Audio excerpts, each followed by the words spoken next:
شاہدین و شاکرین والحمدللہ رب العالمین۔ سرور کہوں کہ مالک و مولا کہوں تجھے، باغ خلیل کا گل زیبا کہوں تجھے، تیرے تو وصف عیب تناہی سے ہے بری، حیران ہوں میرے شاہ میں کیا کیا کہوں تجھے، لیکن رضا نے ختم سخن اس پہ کر دیا، خالق کا بندہ خلق کا آقا کہوں تجھے۔ کسی کہنے والے نے کہا میرے نبی کی فضیلت چھپا نہیں سکتے، یہ وہ چراغ ہے جس کو بجھا نہیں سکتے، ہزار سجدوں پہ سجدے کیا کرو لیکن بغیر حب نبی خلد پا نہیں سکتے، بغیر حب نبی خلد پا نہیں سکتے۔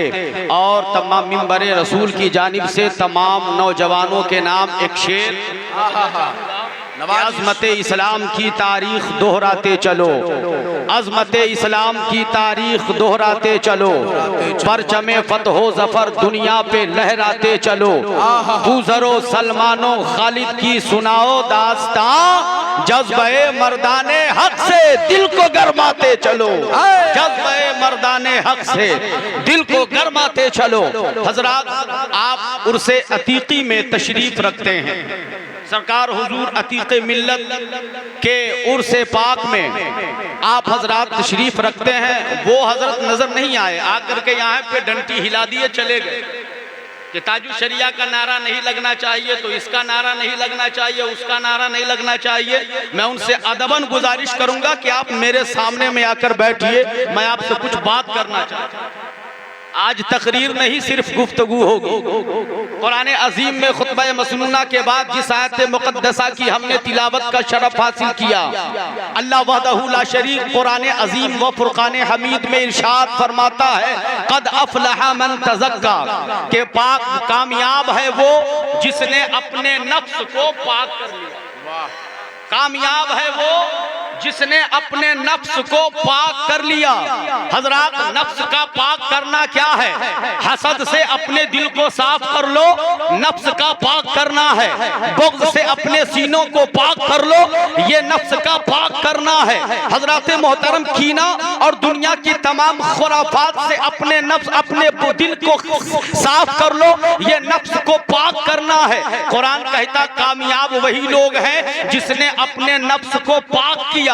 اب ہمیں سمجھنا یہ ہوگا کہ ہم کامیاب کن چیزوں سے اپنے نفس کو کر سکتے ہیں۔ حضرات، اگر کوئی حسد میں آ کر کچھ بھی بول دے، یہ کامیابی نہیں ہے۔ حسد میں آ کر کسی کے بارے میں کچھ بول دے، یہ کامیابی نہیں ہے۔ جلن میں آ کر کوئی کسی کے بارے میں کچھ کہہ دے، یہ کامیابی نہیں ہے۔ میرا ماننا یہ ہے صاحب کہ اگر کوئی میرے مصطفیٰ کی تعریف کرے نہ کرے، صحابہ کی اگر تعریف کرتا ہے تو حقیقت میں وہ میرے مصطفیٰ کی تعریف ہے۔ خواہ ابو بکر صدیق کی تعریف ہو، عمر فاروق کی تعریف ہو، عثمان غنی کی تعریف ہو، یا مولا علی کی تعریف ہو، اللہ کی قسم یہ عمر کی تعریف نہیں ہے، ابو بکر کی تعریف نہیں ہے، عثمان کی تعریف نہیں ہے، علی شیر خدا کی تعریف نہیں ہے۔ حقیقت معنوں میں یہ مصطفیٰ جان رحمت کی تعریف۔ کیا بات ہے، واہ واہ واہ، یہ مصطفیٰ جان رحمت کی تعریف ہے۔ بولنے سے پہلے سمجھنا چاہیے کہ بولا کیا جا رہا ہے۔ نعت مصطفیٰ پڑھی جا رہی ہے صاحب، کسی کے لیے تہنیت نہیں پڑھی جا رہی، کوئی ہو، لیکن بولنے سے پہلے سوچئے 100 بار کہ آپ کہاں آ کے کس سے بول رہے ہیں۔ آپ اس سے کہہ رہے ہیں جن کے بارے میں میرا مصطفیٰ نے کہا العلماء ورثۃ الانبیاء، آپ ان کو آ کر کے تعلیم سکھا رہے ہیں۔ خدا را اپنے نفس کو صاف کیجئے، درود پاک پڑھیے، میں بات کو آگے بڑھاؤں گا۔ سیدنا شفیعنا حبیبنا طبیبنا قلوبنا مولانا مأوانا ملجانا محمد وبارک وسلم، صلو علیہ صلاۃ و سلام علیکہ یا رسول اللہ، صلو علیہ صلاۃ و سلام علیکہ یا حبیب اللہ، صلی اللہ تعالی علیہ وسلم۔ میں منبر ناز پر جتنے علماء شورا بیٹھے ہیں، معذرت کے ساتھ حضرات انٹروڈکشن ہو چکا ہے، پریچے کرا دیا گیا ہے، آپ میں باتیں ذہن میں ایسی آ گئی، ایسا کہہ دیا گیا کہ ذہن میں بھوچال پیدا ہو گیا۔ حیرانی ہوتی ہے صاحب جب کوئی آ کر کے یہ کہہ دے مقبول سنہ کا تذکرہ مت کرنا، اعلیٰ حضرت کا تذکرہ مت کرنا۔ میں پوچھنا چاہتا ہوں جس عتیق ملت سے آپ محبت کرتے ہو، اللہ کی قسم ان کی موجودگی میں یہ جملہ بول کر دکھا دیتے تو وہی اللہ کا ولی ہوگا، وہی اللہ کا ولی۔ صوفی آپ نے کہتے صوفی عتیق ملت، جن کے عرس میں آپ بیٹھے ہیں کم سے کم ان کے احترام میں بھی زبان بند رکھ دینا صاحب، عجب معاملہ ہے۔ میں نے خطبہ مسنونہ کے بعد جس آیت مقدسہ کی تلاوت کا ہم نے شرف حاصل کیا ہے، قد افلح من تزکا، کامیاب ہے وہ جس نے اپنے نفس کو پاک کر لیا۔ نفس کے پاک کرنے کے بہت سارے راستے ہیں، لیکن حضرات جب کوئی بندہ اپنے نفس کو پاک کرنے کی ٹھان لیتا ہے تو وہ بندہ دنیا سے بے رغبتی اختیار کر لیتا ہے۔ یہاں پر ایک جملہ اور کہہ دوں کہ بہت سارے ایسے بابا بھی آپ کو ملیں گے جو کہتے ہیں او جی شریعت الگ ہے، طریقت الگ ہے۔ میں نہیں مانتا ایسے باباؤں کو جو یہ کہے کہ شریعت الگ طریقت الگ۔ اللہ کی قسم میرا ماننا یہ ہے کہ جو شریعت کو لے کر طریقت کی پگڈنڈیوں پہ چلتا ہے وہی اللہ کا ولی ہوا کرتا ہے۔ بے شک نعرہ تکبیر، نعرہ رسالت، فیضان صوفیاء کرام۔ واہ واہ واہ واہ۔ آپ صوفی کی بارگاہ میں، صوفی ملت حضرت عتیق ملت کی عرس میں آپ بیٹھے ہیں، آئیے میں آپ کو ایک اللہ کے ولی ایک صوفی کا واقعہ سنا کر اپنی گفتگو کی گاڑی کو آگے بڑھاؤں۔ علماء کی توجہ چاہوں گا۔ ٹانڈا امبیڈکر نگر کی سرزمین ہے، بڑا مشہور واقعہ ہے، ممکن ہے آپ نے سوشل میڈیا پہ بھی میری گفتگو میں اس واقعے کو آپ نے سنا ہوگا۔ آج بات آ گئی ہے تو کہہ دیتا ہوں، ورنہ ارادہ نہیں تھا ایسا کچھ، میں بہت الگ گفتگو آج کرنے والا تھا، لیکن ذہن و فکر میں ایسا بھوچال آ گیا، ایک جملے کو سن کر کے میرے تیور بدل گئے۔ تمام باتیں جو سجا کر لایا تھا ختم ہے۔ عزت مآب علی وقار محمد ظفر اللہ خان صاحب قبلہ کی دعوت محبت پر یہ ناچیز سمستی پور سے چل کر آپ کے اشتہار محبت میں پہلی بار آنے کا شرف حاصل کرتا ہوں، آپ کی سماعتوں کی دہلیز تک اس بزم میں۔ ورنہ حضرات ایک سال ایسا بھی گیا ہے جو ماہ ربیع النور میں آپ کے یہاں میلاد شریف کی محفل تھی، ربیع الاول شریف کی، مفتی صاحب قبلہ نے دعوت دی تھی اور مسجد میں پروگرام ہوا تھا جس میں میں آیا تھا، غالباً 6-7 سال سے اوپر ہو گئے، اور پھر اس کے بعد اس محفل میں پہلی دفعہ آنے کا اتفاق ہوا۔ میں بتانا یہ چاہتا ہوں حضرات کہ اگر ہم کسی بزرگ کے آستانے سے جڑے ہیں، کسی سے عقیدت رکھتے ہیں، تو عقیدت کا مطلب یہ نہیں ہے کہ نام لیواؤں کے ہونٹ کو چوم لیا جائے اور جو نام نہ لے اسے لعن طعن کیا جائے، یہ عقیدت نہیں ہے، اسے الفت و محبت نہیں کہتے صاحب۔ اپنے نفس کو پاک کیجئے، پاک۔ اب ذرا سنیے، ٹانڈا کی سرزمین ہے اور اسی ٹانڈا کی سرزمین پر ایک اللہ کا ولی رہتا تھا۔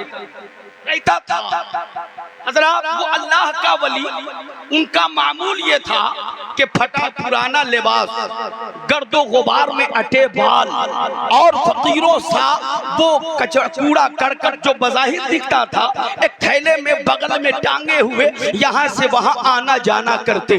فیض آباد منظر حق کی سرزمین، وہ فیض آباد ٹانڈا کی سرزمین پر 100 سال سے بھی زائد ہو گئے اس ادارے کو جسے منظر حق کہا جاتا، جہاں میری فراغت ہوئی الحمدللہ۔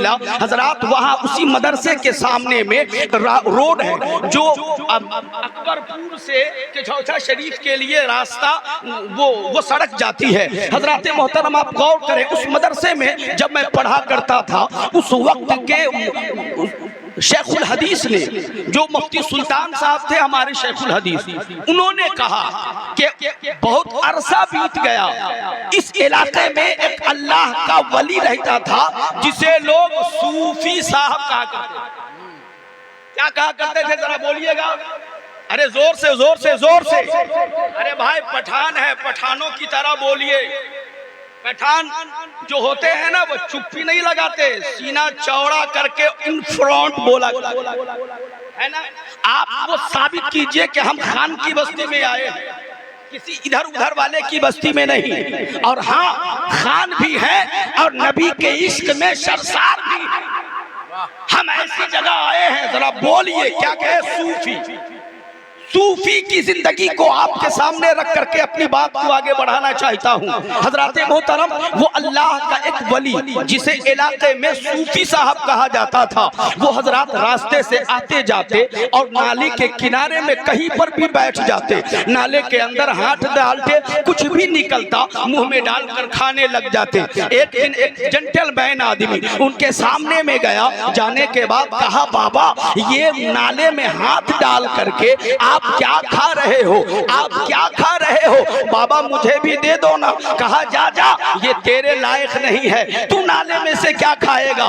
دیکھنے میں جنٹل مین لگتا ہے، پیسے کوڑی کی تیرے پاس کمی نہیں ہے، جا کسی اچھے دکان سے کوئی مٹھائی خرید لے، وہاں جا کر کے کھا لے، نالے کا سامان تو کیوں کھائے گا؟ تو اس آدمی نے کہا تھا بابا آج تو آپ ہی کے ہاتھوں سے کھانا ہے ہمیں. خدا کی قسم اس اللہ والے کا معاملہ یہ تھا کہ جب بندے نے ضد کرنا شروع کیا ہے، اپنے ہاتھ کو نالے میں ڈالا ہے، نکالا ہے، اور پھر اس بندے کے ہاتھ کو پکڑ کر کے کہا لے یہی میں نکال کر کھا رہا تھا. اس نوجوان نے کہا اللہ کی قسم اس بابا نے جو میرے ہاتھ میں مٹھائی دی تھی زندگی اتنی بیت گئی، لیکن ویسی مٹھائی ہم نے آج تک نہ دیکھی تھی نہ کھایا تھا. محترم یہ صوفی ہے جنہوں نے نکال کر دیا. تزکیہ نفس کا معاملہ کیا ہے میں اسے سمجھاتا ہوں آیت مبارکہ کے تناظر میں تاکہ میری گفتگو آگے بڑھ سکے. قد افلح من تزکا، کامیاب وہ ہے جس نے اپنے نفس کو پاک کیا. کامیاب وہ ہے جس نے اپنے نفس کو پاک کیا. اب ذرا اسے سمجھنے کی کوشش کیجئے واقعے کی روشنی میں. اسی وہی اللہ کا ولی ہے حضرات، ان کے سامنے میں ایک مزار مقدس ہے حضرت حقانی شاہ رحمت اللہ تعالی علیہ کا. ان کے مزار مقدس کے سامنے میں ایک بہت بڑا پیپل کا درخت ہے جس کے چاروں جانب چبوترے بنے ہیں. لوگ وہاں جاتے اور بیٹھتے، آرام کرتے، فاتحہ پڑھتے اور پھر لوگ اپنے اپنے جگہوں پر جایا کرتے. ایک دن وہی اللہ کا بندہ ہے، وہی صوفی صاحب ہیں جو اس درخت کے قریب گئے ہیں، چبوترے پر جا کر بیٹھ گئے. جیسے ہی چبوترے پر بیٹھا ہے کچھ دیر بیٹھے ہوئے ہوا کہ ایک انسان آیا، اپنے تھیلے کو کھولا، اس میں سے ٹفن نکالا، ٹفن کو سامنے میں رکھا ہے. 5 خانے کا ٹفن ہے وہ، اس میں سے ہر خانے کو جب نکال کر کے رکھنا شروع کیا ہے تو قسم قسم کے کھانے ہر خانے میں موجود ہے. حضرات وہ لے کر کے سامنے میں کھانا شروع کیا. جیسے ہی وہ انسان کھانے لگا یہ فقیر بابا اپنے تھیلے میں سے سوکھی روٹی نکالا جو بڑا سخت ہے، توڑے نہیں ٹوٹ رہا ہے، لیکن اسی سوکھی روٹی کو منہ میں ڈال کر زبان سے چبا، دانت سے چبا کر کے اسے کھانا شروع کر دیا. لیکن نفس نے فوراً اسے ٹوکا، نفس نے فوراً اسے روکا. تو بھی انسان ہے، وہ بھی انسان ہے، دیکھ تیرے قسمت میں، تیری قسمت میں کیسا کھانا لکھا ہے، اس کی قسمت میں کیسا کھانا لکھا ہے. وہ کتنی قسم قسم کے کھانے کھا رہا ہے اور تو کئی روز کی سوکھی روٹی کھا رہا ہے. ایسا کر اگر تو اس سے مانگ لیتا ہے، 5 خانے ہیں اس ٹفن کے اور 5 میں کھانا موجود ہے، اگر ایک کھانا تمہیں دے بھی دے گا نا تو اس کے کھانے میں کمی نہیں آئے گی اور تیری خواہش بھی مکمل ہو جائے گی. اتنے دنوں سے تو سوکھی روٹی چبا رہا تھا، لیکن آج جب تیرے سامنے میں موقع ملا ہے تو تم اسے مانگ لو اور مانگ کر کے کھا لو. دیکھنے میں اس کی صورت بتا رہی ہے کہ جب تم جیسا فقیر آدمی اس سے کھانا مانگے گا تو تو وہ انکار نہیں کرے گا، وہ تجھے دیتا ہوا نظر آئے گا۔ اللہ اللہ وہ فقیر بابا جیسے ہی دل میں ان کے ضمیر نے جھنجھوڑ کر اتنا کہا، انہوں نے محسوس کیا کہ میرا دل اب اس کھانے کی طرف راغب ہو رہا ہے، میرا دل اس کھانے کی طرف راغب ہو رہا ہے۔ حضرات اتنے ہی میں خیال آنا تھا، اسی سوکھی ہوئی روٹی کو ہاتھ میں جو رکھا تھا کھا رہے تھے، اس روٹی کو تھیلے میں ڈال لیا، وہاں سے اٹھ کر کے بھاگنے لگے اور بولتے جا رہے ہیں، نہ تو میرا خدا ہے نہ میں تیرا بندہ ہوں، میں تیری بات کیوں مانوں؟ نہ تو میرا خدا ہے نہ میں تیرا بندہ ہوں، میں تیری بات کیوں مانوں؟ کسی نے پوچھا تھا کہ اے صوفی صاحب آپ یہ بات کس سے کہہ رہے ہو کہ نہ تو میرا خدا ہے نہ میں تیرا بندہ ہوں، میں تیری بات کیوں مانوں؟ تو تمام واقعے کو سنا کر کہا تھا کہ میں اپنے نفس سے کہتا ہوں نہ تو میرا خدا ہے نہ میں تیرا بندہ ہوں، میں تیری بات کیوں مانوں؟ واہ واہ واہ، زندہ باد زندہ باد۔ اور یہ ہے نفس، اور اسے کہتے ہیں تزکیہ نفس۔ ہم بزرگوں کی بارگاہ میں رہ کر بھی اگر ہم بزرگوں کی زندگی کا تھوڑا سا حصہ بھی نہ پا سکے تو سمجھیں کہ آپ کی زندگی بیکار ہے، آپ کا گزرا ہوا وقت بیکار ہے۔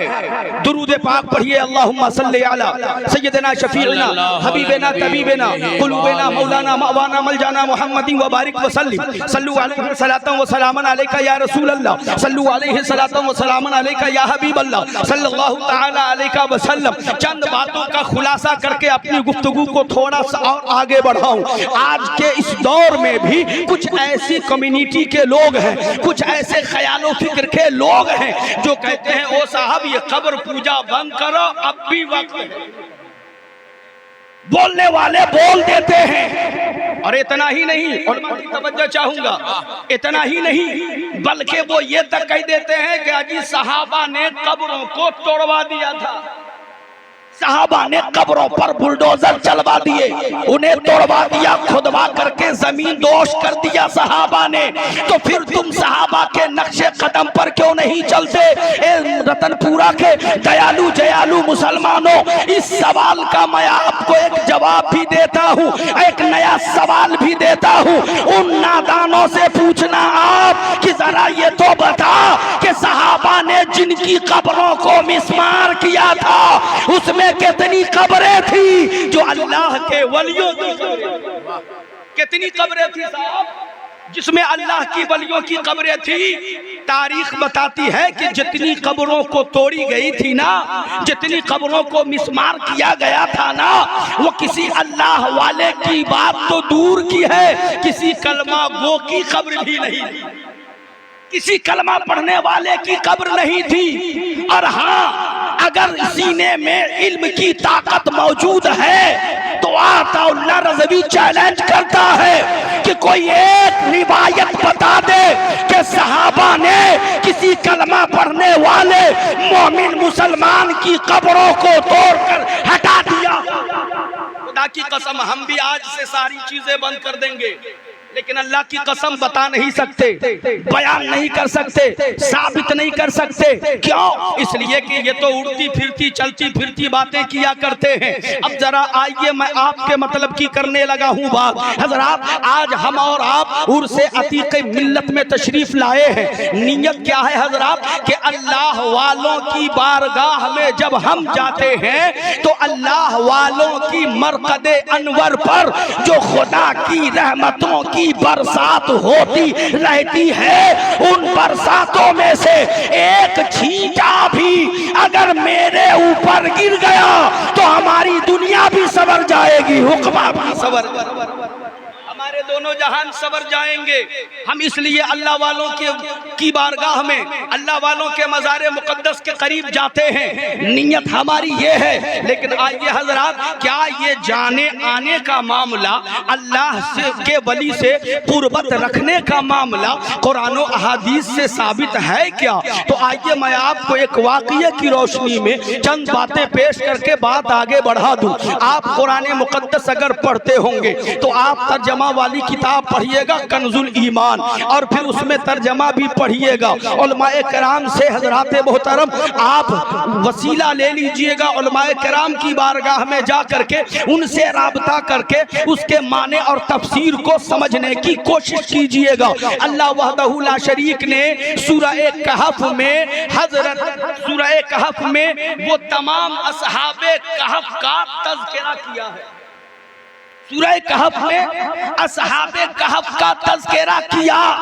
اب ذرا غور سے سنیے گا، دقیانوس بادشاہ کے خوف سے جب چند نوجوان جو اللہ کے مقدس بندے تھے اس دقیانوسی حکومت کے ڈر سے جب انہوں نے آبادی کو چھوڑ دیا، یہ آبادی سے نکل گئے، پہاڑی علاقے میں پہنچے، پہاڑ کی کھوہ میں، پہاڑ کے غار میں جب جا کر کے پناہ لینے کا ارادہ کیا نا تو ان کے پیچھے پیچھے ایک کتا بھی ساتھ ہو لیا۔ جیسے ہی وہ پہاڑ کے کھوہ کے قریب پہنچے ہیں، قرآن میں تذکرہ موجود ہے کہ جب اصحاب کہف پہاڑ کے غار کے قریب پہنچے ہیں تو پلٹ کر کے کیا دیکھا کہ میرے پیچھے پیچھے ایک کتا بھی آ رہا ہے۔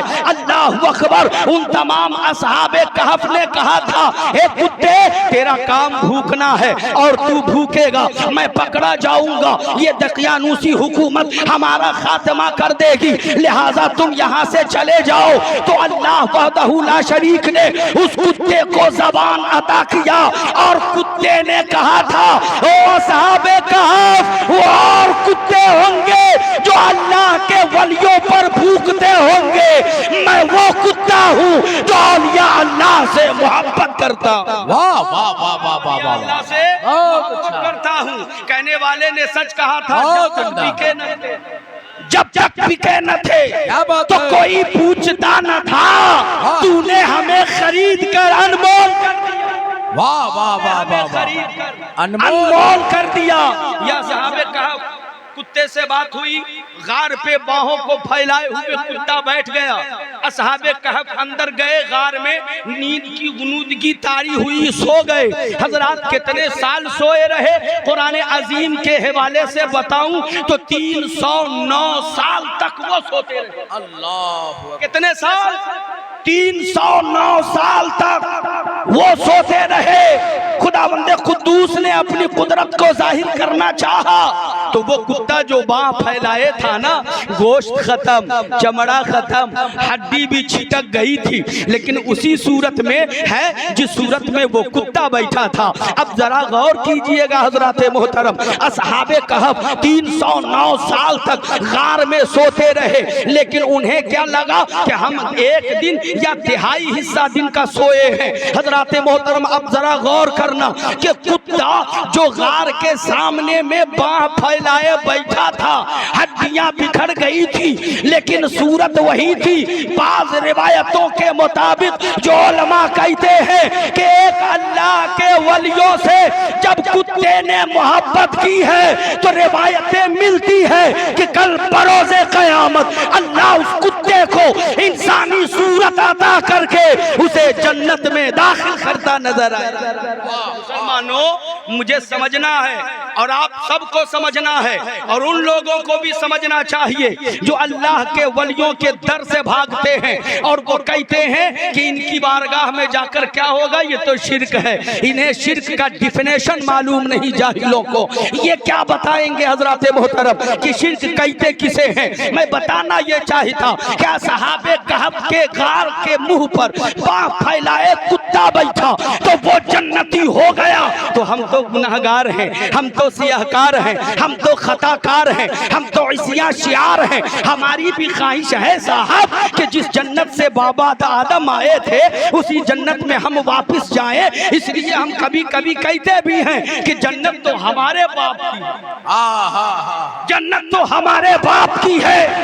لیکن میری بات کو کاٹتے ہوئے نقیب ملت حضرت افضل حسین اشرفی کہتے ہیں عطا اللہ رضوی، واقعی جنت ہمارے باپ کی ہے، لیکن اس کے فلسفے کو سمجھنا ہوگا۔ جو بیٹا باپ کا وفادار ہوگا وہی جنت کا حقدار ہوگا۔ جو بیٹا باپ کا